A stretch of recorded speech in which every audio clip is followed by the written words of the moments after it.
Well, nothing doing for Tennessee and the third unveilments. Is that how you say that word? Unveilments? Anyway, the third round of the college football playoff rankings released. Tennessee stays put at number 5. It's what we thought, but right behind Tennessee at 6 and 7 is a little bit different than what we talked about yesterday. We'll get into that and more right here on your Wednesday Locked On Vols. You are Locked On Vols, your daily podcast on the Tennessee Volunteers.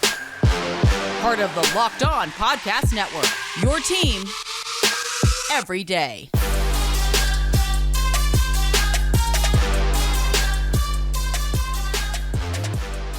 What is up, everybody? Welcome into it, your Wednesday edition of Locked On Vols, and I am your host, Eric Kane. So glad to have you guys with us here today. And this episode is brought to you in part by LinkedIn Jobs. Helps you find the qualified candidates you want to talk to faster. Post your job for free at linkedin.com/lockedoncollege. That's linkedin.com/lockedoncollege to post your job for free. Terms and conditions do apply. All right, the college football playoff rankings, we had to wait. And then wait a little bit longer.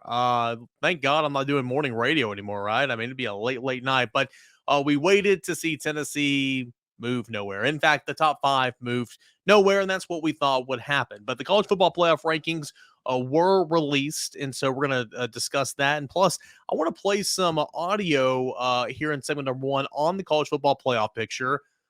In regards to Tennessee, Josh and Swain, 99.1 The Sports Animal, had David Ubben on, a weekly guest, David Ubben of The Athletic, and he said some interesting things on Tennessee in regards to getting in the playoffs. That's coming up in segment 1. Segment 2 is Josh Ward for a little Ward Wednesday, Ward Wednesday, right? And then segment 3, we'll take a look at the Pro Football Focus grade. So that's kind of the lay of the land here for a Wednesday edition of Locked On Vols. So the college football playoff rankings, week number 3, I guess. Georgia 1, Ohio State is 2, Michigan is 3, TCU is 4, Tennessee is 5. Tennessee still on the outside looking in, 1 loss on the season, 14-point loss on the road in Athens to Georgia. That is exactly kind of what we thought it was going to look like, right? I mean, Georgia won big, Ohio State won big, Michigan won big, Tennessee won big, TCU, albeit didn't win as big, just won by a touchdown on the road, but it was on the road against a ranked opponent in Texas. Now TCU's tied for Tennessee for the most wins among any ranked AP top 25 teams. So with 5 on the season. So you weren't going to fault TCU for continuing to be perfect and continuing to win on the season. Now, we can have a separate debate on, is Tennessee the better team than TCU, or you could still debate whether Tennessee deserves to be at number 4 over TCU. We did that last week. But the fact that TCU was already ranked in front of Tennessee, you weren't going to fault the Horned Frogs for winning a football game. So I didn't expect any type of movement in the top 5. I did, however, expect USC to jump LSU into number 6 in the college football playoff rankings, the second one out. That did not happen. You had LSU move up from 7 to 6 because Oregon, who was ranked 6 last week, fell behind, of course, loss to Washington. The only way LSU is getting in the college football playoff is if it beats Georgia in the SEC championship. And that's still an if. I think I would say that LSU would go. Greg Sankey would not allow it not to happen, right? But that's a big if. And so for that very reason, I'm keeping LSU right where it is, right? I mean, LSU will literally control its own destiny. That's why I would put Southern Cal ahead of them. But that's not what the playoff committee did on Tuesday night. And so it's Tennessee at 5, LSU at 6, USC at 7. Alabama stays put at number 8 after beating Ole Miss last week, and Clemson sitting there with the ACC trying to be a 1-loss Power 5 champion as well, is there at number 9 with Utah at 10. So David Ubben of The Athletic, he joins Josh and Swain on 99.1 The Sports Animal Weekly, and had a couple of interesting things. I was in the car and I heard this, so I wanted to get this audio, and I wanted to play it here on the podcast for you guys. The first clip I'm going to play for you is David Ubben pretty much talking about this. These are the things that Tennessee needs, or that needs to happen for Tennessee in order for Tennessee to get in the college football playoffs. He lists 4 different things. Then he'll start talking about style points at the end, but we'll get to that in a moment. He lists 4 things and essentially says Tennessee just needs 2 of these 4 things to happen to get in the college football playoff. Give this a listen. David Ubben from The Athletic on Josh and Swain. Ultimately, I think Tennessee has a better chance to make it than to not make it. They got a lot of help last week from Washington and Arizona. that the Pac-12 was in really good position to have a one-loss champion, and then all of a sudden they weren't. So USC is kind of their last hope, and USC still got UCLA and Notre Dame on their schedule left. But ultimately, Tennessee, they'll have a reasonable chance to get in, even if USC doesn't lose. But if TCU loses, that would be a huge help for them. But ultimately, it comes down to you need 2 of 4 things to happen: a USC loss, a TCU loss, a 2-loss ACC champion, or a lopsided Ohio State loss to Michigan. If any 2 of those things happen, Tennessee's not even going to be sweating Selection Sunday. If you get one of those, Tennessee has a good shot, but would probably be a little nervous going into the playoff on Saturday, or the final playoff selection. And if none of those things happen, Tennessee's going to need a little bit of a prayer to get in. So I think the odds are better that it happens than it doesn't. There's a lot of big games left. Tennessee is in the unfortunate spot that they can't really do anything to help themselves right now. It would help them certainly if they dispatched easily if South Carolina and Vanderbilt don't mess around and give the committee a reason to exclude them. But I think one thing that Tennessee fans should look out for is the committee really doesn't care if you beat teams by 20 versus 40.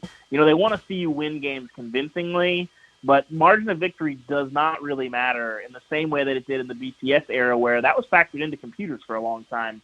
It's really not. You just need to win convincingly. So interesting stuff there from David Ubben. 2 of the 4 things. Here are the 4 things. A USC loss. Okay, so that's very doable with playing Notre Dame, and they play somebody else the last 2 weeks of the season. They're going to have 3 really challenging games here to finish this thing out. So a USC loss, a TCU loss, who plays Baylor, and then of course Iowa State, and then the Big 12 championship. That's doable. A 2-loss ACC champ, so that's very doable. And then a lopsided Ohio State defeat to loss to Michigan. I think that's what I heard from David. That's what I wrote down. I think what he means is Michigan losing in lopsided fashion, because if Ohio State loses barely to Michigan, I think Ohio State still could potentially get in because the committee loves them, the Buckeyes. But if Michigan loses regardless, I mean, it's out, in my opinion, because that strength of schedule is just pathetic. So Tennessee just needs, according to David Ubben, just 2 of the 4 of these things happening. If Tennessee gets one of the 4 things happening, you might have to sweat a little bit. You still could get in. But Tennessee just needs 2 of those 4 to happen. And I found that interesting because I would agree for the most part. Now, he got into style points and all that type of stuff there at the end of that clip. He expands on it here, and it's not necessarily about style points. It's just about winning or losing convincingly. Here's David Ubben. People can complain about style points or run up the score or whatever. The committee, they don't care about that at all. That doesn't really matter. Ultimately, when people say style points, that means something different in the committee era than it did in the BCS era, where margin of victory was literally part of the factor that went into the computer.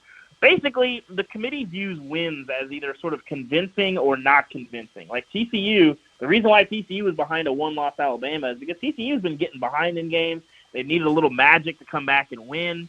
Tennessee hadn't done much of that. I mean, you look at the Pitt win, that's the one that stands out, that they needed a little bit of magic to get out of there. But Tennessee's been pretty dominant, in the games that they should win.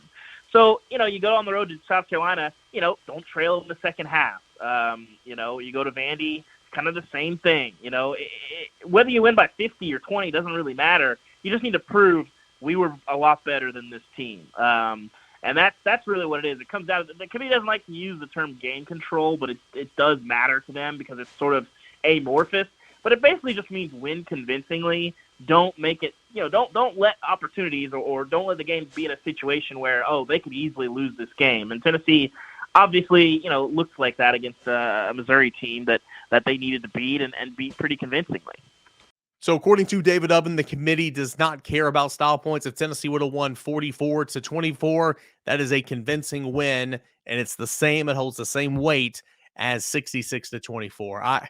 I mean, I get it, but in the same sense, again, Missouri, the opportunity was there to pound a top 15 ranked defense in the country, and Tennessee did that. And so I think that should bear some more weight here. But then we're nitpicking here. I mean, if the college football playoff committee members or anything like the AP top 25 voters, they don't watch football. And so they're probably not nitpicking here, just checking box scores and catching the highlights of some football games. So, that excuse me, that begs to be questioned a little bit. So, nonetheless, I thought that was really interesting about in the BCS era, style points were everything, and the college football playoff committee era, not necessarily. Still, I think if given the opportunity, you pile it on. If I'm Josh Heupel, that is how I would do it as well. One more clip here from David Ubben when he joined Josh and Swain on 99.1 The Sports Animal.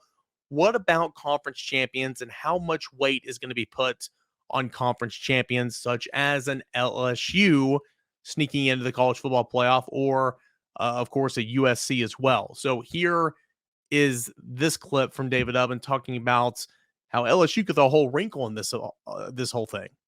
Well, that's going to depend on who's standing at the very end. Yeah. If it's Tennessee and they're sitting there and there's 3 spots left, and you got to decide between, the loser of Ohio State, Michigan, a one-loss ACC champion, and a one-loss Pac-12 champion, and Georgia and Ohio State are already in the field, or Georgia and the Ohio State, Michigan winner are already in the field. Then there's going to be Tennessee's going to be a little bit nervous because then you're sort of flipping a coin because it's tough to know. And then, I think the one very interesting scenario that is looming that we have zero precedent for is if, and this is a big if, so this is an all caps if, font 65 if, a 2-loss LSU SEC champion with a bunch of good wins. We've never had to see how the committee views a team like that versus like a 1-loss Ohio State or Michigan or a 1-loss Tennessee team that beat them in Death Valley, by 4 touchdowns. I find it hard to believe this committee would include LSU over them because of that head-to-head result, but it would sort of give us somewhat of an answer of how much they value conference championships. I think their stated view in the past has been that to put a team that did not have a conference championship in over a team that did, their resume would have to be clearly better.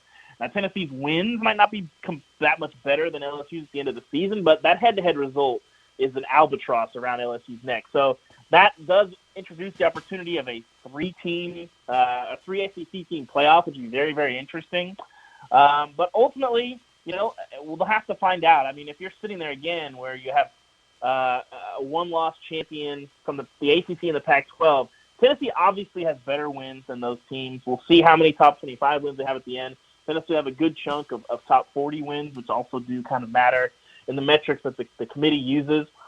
But, exactly how much that will matter, we'll find out. I think if that's the scenario, it's going to be really, really close, and Tennessee will be nervous. And you could make it either way. And at the end of the day, this is why being on the committee is a thankless job, because whoever is left out is not going to sit there and say, darn it, well, better luck next year. Thanks for the job, committee. Like, it's going to get hot for those people. It's a thankless gig. Some things to think about there. I thought that was some really, really good stuff. And I text my buddy Joel, who was producing that show. I'm like, hey, man, send me this audio. I'm going to use it on Locked On Vols. There's some good stuff here from David Ubben of The Athletic. Give him a follow on Twitter as well. So wanted to play some of that audio. Of course, Tennessee is ranked number 5 once again in the college football playoff rankings.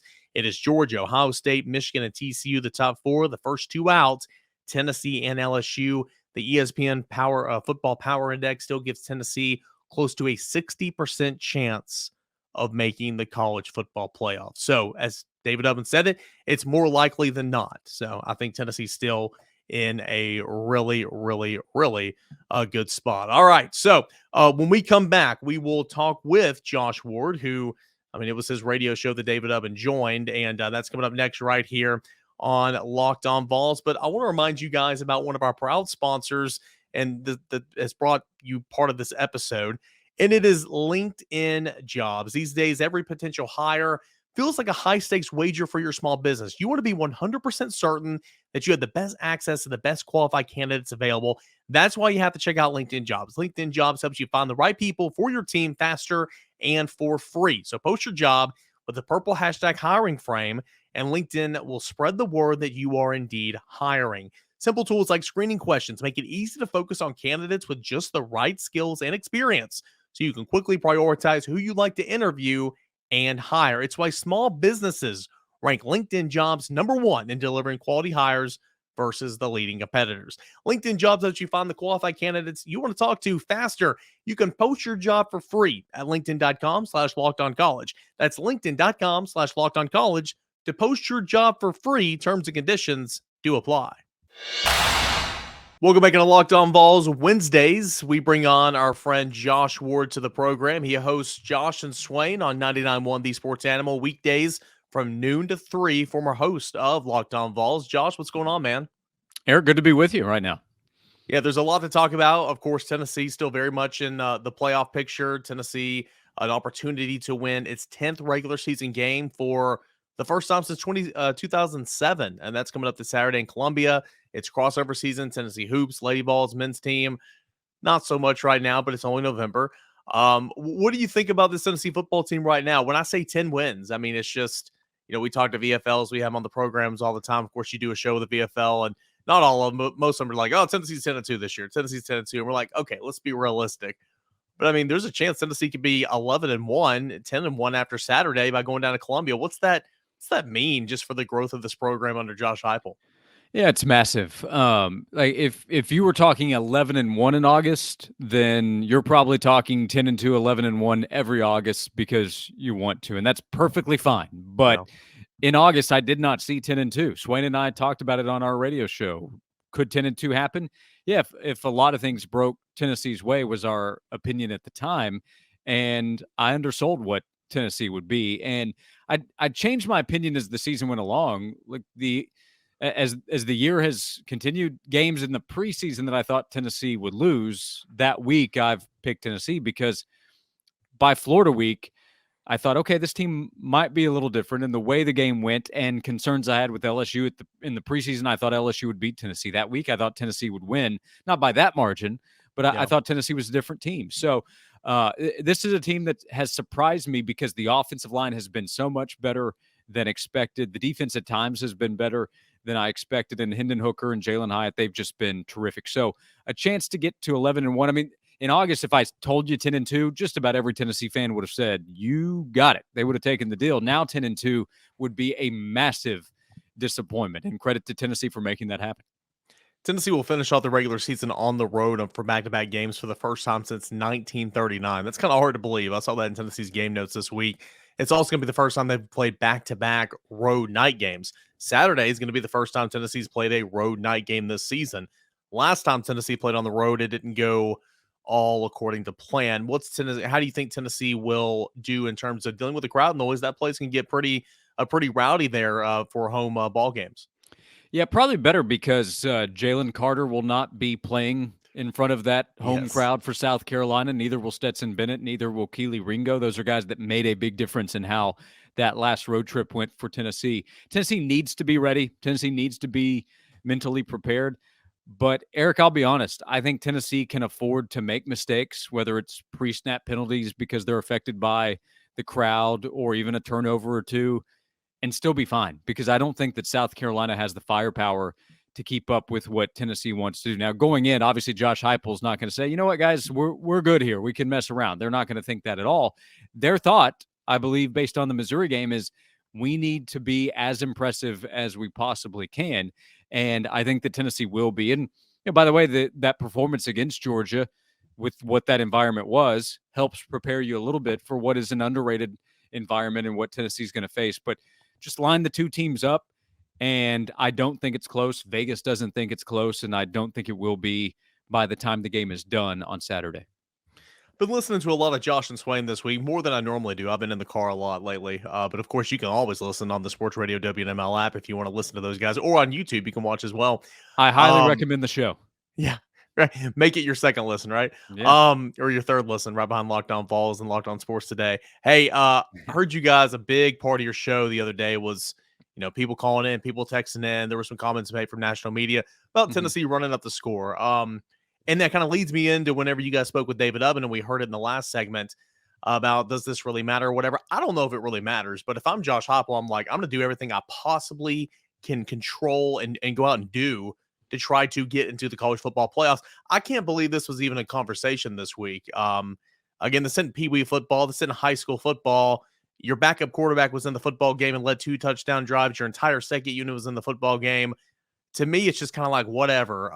What was kind of the response you guys got throughout your 3-hour program the other day? Yeah, I don't particularly care either what a team does. If Tennessee decided to run out the clock, just run the ball, then take a knee, that's fine too. Throwing the deep ball to me to Squirrel White, that's what's a little different compared to other It was pretty, though. situations. It was a pretty deep ball, and fans got their money's worth with the price of admission for 60 minutes because watching Joe Milton throw a football is something. And I think something that is creating excitement for next year. Worry about this year first, of course. Yeah. But I was surprised it was as big of a deal. Part of my thought was, man, it's been a long time since Tennessee was in this kind of position, because the only time running the score up was brought up was likely an opponent doing that to Tennessee. I will say, if you didn't like opponents doing that to you at any point in time, then it can be a little hypocritical to like doing it to other opponents, unless it's returning the favor to the same team or coach, which this is not. But I just don't think it's a big deal. I don't think it plays a big role. Like, if Tennessee had taken a knee and won 59-24, I don't think it makes any difference at all in Tennessee's playoff chances versus 66-24. So I think it's pretty simple. Josh Heupel said, hey, we're going to put up as many points as we can. We're going to call the game normal. Joe's going to throw a bomb. Squirrel's probably going to catch it, and we're not going to apologize. We're going to go score as many points as we can. And Eli Drinkwitz probably didn't like it, but he also didn't make a big deal out of it. So I would give him credit for that on that end. And we took a call that was my favorite, I think, on Monday, talking about it after the game. It was a caller named Margot, and she said, paraphrasing, I didn't know the rules said that we have to play the game for both teams. And it made me laugh out loud. So that was my favorite one. So just call it what it was. Tennessee was playing until the end. It ran the score up on Missouri, and it's not going to apologize for it. And I still think what happened against Missouri at the end of the game is different from what happened against UT Martin at the end of the game. Like, that might be Heupel trying to stick it to Jason Simpson. This is Tennessee trying to get in the college football playoffs. And both times, again, you did not have Hendon Hooker in the football game, so it is what it is. We saw the playoff rankings released last night. We saw it the night before that, or the week before that, and the week before that. At the end of the day, what, in your opinion, just is the easiest path for Tennessee to get into the college football playoffs? Well, I think TCU losing would be a big deal, because that's going to knock the Horned Frogs back without a chance to be in my opinion. If everybody in the Pac-12 has 2 losses, that's good. So I think that would help Tennessee. But I think TCU is the bigger deal. If you could assume a loss, I would say TCU losing in the Big 12 title game. So they're not Big 12 champs and they have a loss, and it just knocks them back. USC as a 1-loss Pac-12 champ with a chance to strengthen the resume over the final 3 weeks of the season, including the Pac-12 title game, makes it a tricky conversation.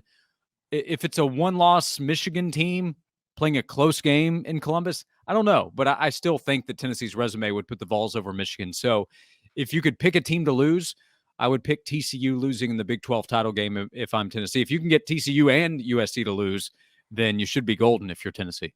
Though there's still a path that TCU and Tennessee could be in together.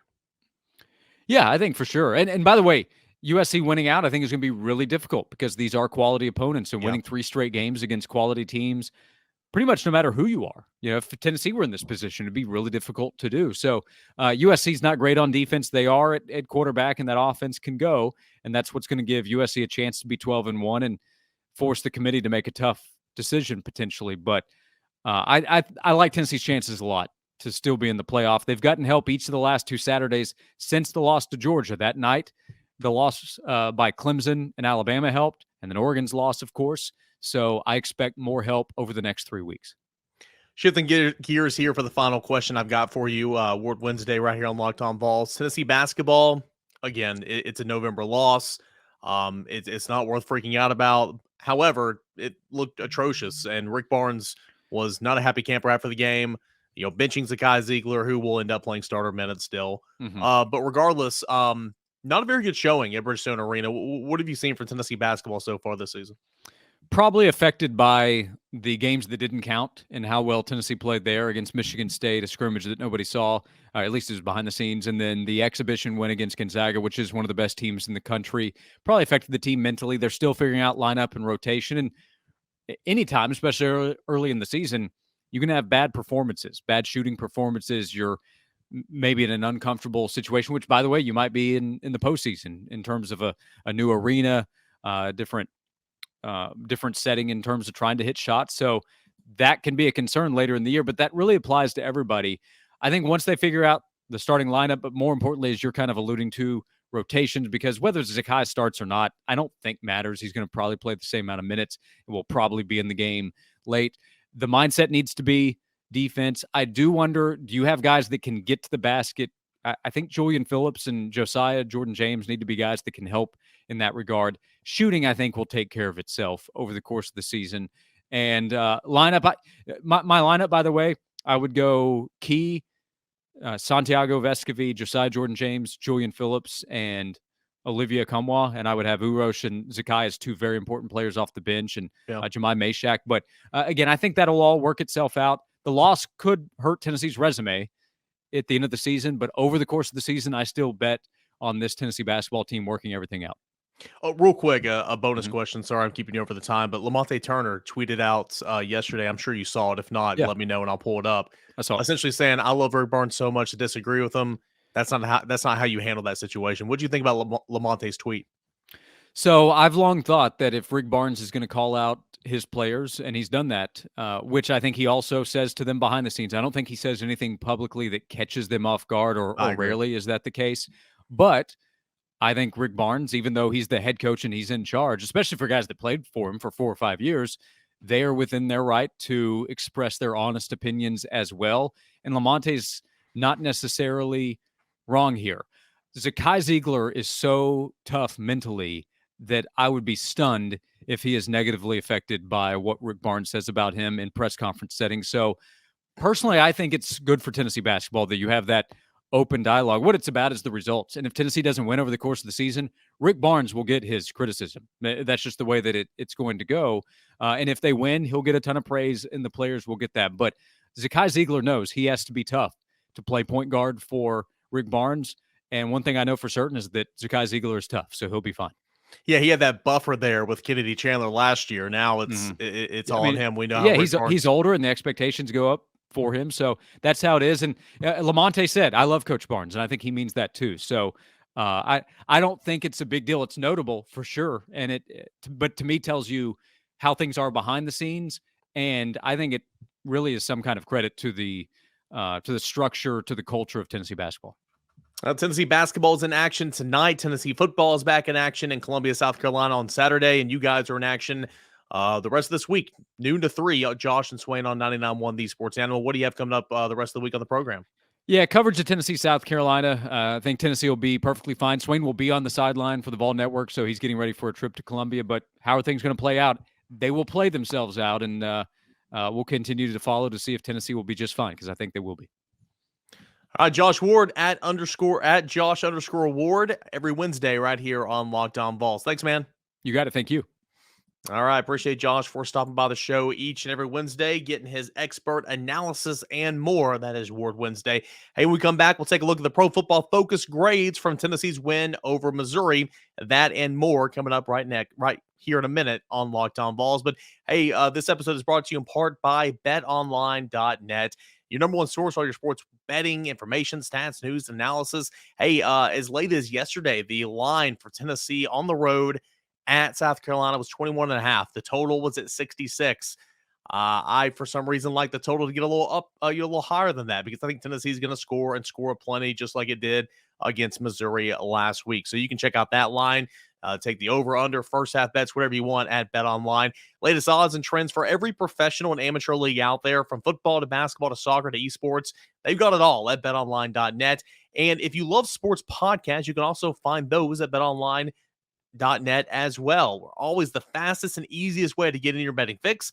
Head on over to the website today and use your mobile device as well. BetOnline, it is where the game starts.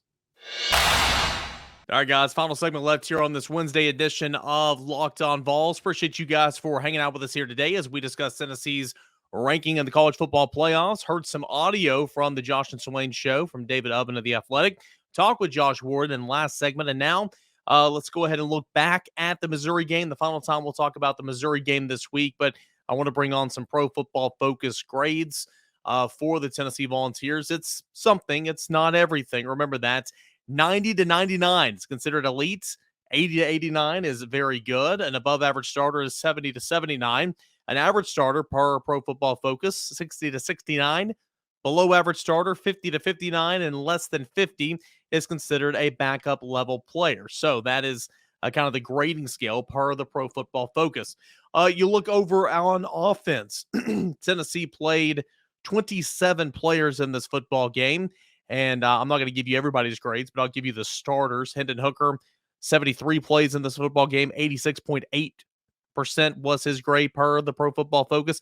The guy that led the way was actually Joe Milton, 7 total plays, 97.3. Of course, a small sampling size for Joe Milton in this smashing a 66 to 24 win over Missouri last Saturday, but he did lead the way. Brew McCoy, the second highest starter that graded out, 74.1% on 75 plays. Yeah, Jalen Hyatt, 61 plays, 71.3 was his grade. Jabari Small, 36 plays, 66.7% was his grade. Cooper Mays, 75 snaps, 59.9% was his grade. Ramel Keaton, who started in place of Cedric Tillman. I think Cedric Tillman will be okay, by the way. No one asked me about that in the mailbag, which is kind of surprising. I think Cedric Tillman will be okay, but did not play in this football game, was held out. He got kind of leg whipped in Georgia, and he did not suffer a setback in terms of the ankle injury, but I think that he'll be okay moving forward. Ramel Keaton started in his place, 75 snaps, 59.6% was his grade. Darnell Wright, 75 snaps, 58.8% was his grade. Jerome Carvin, 75 snaps, 54.4. Jacob Warren, 44 snaps, 53.6. And while we're on the tight end, let's find Princeton Fant. If I can find him. There he is. 35 snaps for Fant, 64.2 was his grade. Javonte Spraggin, 74 snaps, 52.8. And then the two left tackles that's, kind of split action. Jeremiah Crawford, again, I mentioned a couple of times the left tackle position did not play well in this football game. Isaiah McGuire kind of had his way with both Gerald Mincey and J.J. Crawford. Hey, Isaiah McGuire is a good player, but was not a good showing for the left tackle spot. J.J. Crawford, 46 snaps, 41.6% was his grade. Gerald Mincey, 32 snaps, 46.9% was his grade. Let's go to the pass protection. And again, it's a little dicey there towards the bottom. We'll go with the starters. Of course, the second group got in there for a series there in the end. But let's go to Darnell Wright, 46 snaps for Darnell Wright, 69.1% was his grade. Pretty solid effort there. Cooper Mays, 63.0%. Jerome Carvin, 59.6%. All these are pretty decent. Jabari Small in pass protection, 41.3%. Jacob Warren in pass protection, 33.2%, which is not good. Javonte Spraggin's not the best day, 17.8% was his pass blocking grade in this football game. Again, I'm not sure how much I buy of that. I do think he gave up a one sack in this football. Actually, no, he didn't, according to Pro Football Focus. I'm not sure how much I buy, but I do buy these next two. Jeremiah Crawford, 16.8% pass blocking. Gerald Mincey, 8.7% pass blocking. Just not a good day from the left side, that left tackle position for Tennessee. Quickly, we'll look at the directional throwing and all that type of stuff. I think if my memory serves me correct, you had Hendon Hooker, who was, he completed 71% of his passes. I think he was 25 of 33 or something like that. Don't hold me to that, but completed 71% of his passes for 355 and 3 touchdowns through the air. He added 50 yards on the ground and a touchdown. Joe Milton was 3 for 3 for like 106 yards and a touchdown. So these are pretty much Hendon's numbers, but also Joe has a hand in this as well with 2 deep passes. Outside to the left, 20 yards down the field, 2 of 4, 57 yards and a touchdown. Between the hashes, 20 yards down the field, 1 of 2 for 30 yards. They did not attempt one to the right side in this range. 10 to 20 yards to the left side, 1 for 1, 68 yards and a touchdown. Middle of the field, 5 for 8, 83 yards. And then to the right side, did not attempt a pass of 10 yards to 20 yards either. Excuse me. 0 yards at the line of scrimmage to 10 yards within 10 yards. To the left side, 4 of 4, 23 yards. Middle of the field, 5 of 8, 34 yards. To the right, 2 of 2 for 14 yards and a touchdown. And then behind the line of scrimmage to the left, 1 for 1 for 3 yards. Middle of the field, 4 of 5 for 43 yards, and then did not attempt a pass of that nature to the right side. So here's some interesting data here. Tennessee kept Hendon Hooker and Joe Milton clean 73.2% of dropbacks. They were under pressure only 26.8% of dropbacks. Bill Conley had a different number here, but according to Pro Football Focus, Tennessee was blitzed 53.7% of the time. And again, Tennessee kept their quarterbacks clean 73.2% of the time. All right, let's go to defense, shall we? Tennessee's defense played 32 players in this football game. I'll go to the starters. Brandon Turnage led the way at 90.6 grade on 47 snaps. He played really, really well. Jalen McCullough, 65.6% was his grade on 55 snaps. You had Wesley Walker, who didn't start this game, but played 40 snaps at star and at safety. He actually had a 65.8% grade. Tamari McDonald, who started at the star position, 55 snaps, 63.3%. Deshaun Terry at defensive tackle, 28 reps, 62.7%. Danico Slaughter at cornerback, 71 snaps, 61.7%. Again, these grades are really, really good. Amari Thomas, 22 snaps at DT, 60.9%. Trey Flowers, 63 snaps, 56.8%. Juwan Mitchell, 42 snaps at linebacker, 55.4%. Latrell Bumpus, 39 reps, 53.1. Byron Young, 50 reps, 50.6. I didn't think that was his best game. He lost contain on back-to-back plays one time in the first half. Jeremy Banks had the lowest graded out of any Tennessee player on defense. 32 reps, 40.9% was his grade. Let's look at the linebackers, shall we, in terms of snap counts. Remember, later in this football game, a lot of guys played. Solon Page played 32 snaps. Aaron Beasley didn't start the football game, but had a really high grade. 36 snaps, 70% was his grade. I mentioned Juwan Mitchell, 42 snaps, and then Jeremy Banks played 32 snaps. So those linebackers are kind of splitting time there. And then finally, like we like to do on Pro Football Focus Wednesdays, we like to go look at the coverage and see which defensive back gave up the most receptions and then, ultimately the most yards. Let's look at, let's see here. Brandon Turnage, he was targeted 5 times, gave up 2 receptions for 39 yards and 1 touchdown. I'm going to give that touchdown to Jalen McCullough because he was playing inside. This is a 4th-and-1 play, right? When they went for 43 yards and a touchdown. He was playing outside leverage, was expecting help on the inside, which Jalen McCullough was there, but he overran the play. I mean, just a horrible angle. Pro Football Focus gave that to Brandon Turnage, but man, that should be credited to Jalen McCullough, in my opinion. But again, for Brandon Turnage, 5 targets, 2 receptions given up, 39 yards, and a touchdown. Maybe that wasn't the 4th down play because the 4th down play was 43 yards. Anyway, let's go to Aaron Beasley, targeted twice, give up 2 receptions for 19 yards. Jalen McCullough targeted 1 time, gave up 1 reception for 7 yards. Again, that had to be Brandon Turnage on the other one because McCullough, that's what I was saying was his fault. Tamari McDonald targeted 6 times, gave up 5 receptions for 77 yards and 1 touchdown. Danico Slaughter was targeted 4 times, gave up 3 receptions for 27 yards. Trey Flowers targeted twice, gave up 1 reception for 14 yards. Juwan Mitchell targeted twice, gave up 1 reception for 15 yards. And then Jeremy Banks targeted 3 times, gave up 1 reception for 13 yards in that football game. So Pro Football Focus tells a side of the story, not the whole story, but a lot of stuff that I enjoy kind of nitpicking and seeing, which guys gave up the most yards, receiving and all that type of stuff. So that's a look at what Tennessee did in the eyes of Pro Football Focus from Tennessee's win, 66-24 over Missouri in this football game. And hey, that's going to do it here for this edition of Locked On Vols. Appreciate you guys for hanging out with me each and every day, making Locked On Vols your first listen each and every day. And we'll do it again tomorrow. On tomorrow's show, it's going to be a crossover edition. We'll catch up with Locked On South Carolina or Locked On Gamecocks.